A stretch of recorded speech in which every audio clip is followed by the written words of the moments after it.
ताराहाबाद गावची 25,000 लोकसंख्या असून तालुकास्तरीय गावात राजरोसपणे वाळू उपसा होत आहे। गावातील विकास कामासाठी कुठलीही परवानगी न घेता राजरोस वाळू चोरी जात आहे। त्याकडे प्रशासनाने मुद्दामून दुर्लक्ष केले आहे।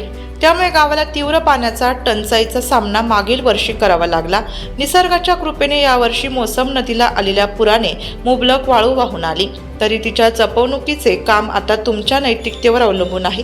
प्रशासनाने लक्ष घालून अवैध वाळू उपसा थांबवावा आणि सर्वसामान्य नागरिकांना न्याय द्यावा। सदर प्रकार प्रशासनाला पूर्णपणे माहीत आहे, तरी सुद्धा सर्वसामान्य जनतेचा विचार करून आपण योग्य ती कारवाई कराल अशी आशा बाळगतो। तरीही वाळू उपसा झाल्यास ताराहाबादचे तलाठी तात्या जबाबदार राहतील।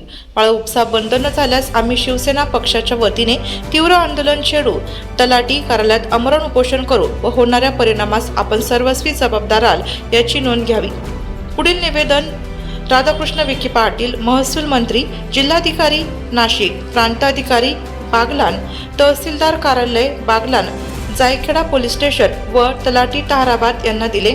शिवसेना ताराहाबाद शहर प्रमुख कुणाल दिलीप नंदन यांनी नाशिक लोकशाही न्यूज टीमशी संवाद साधला।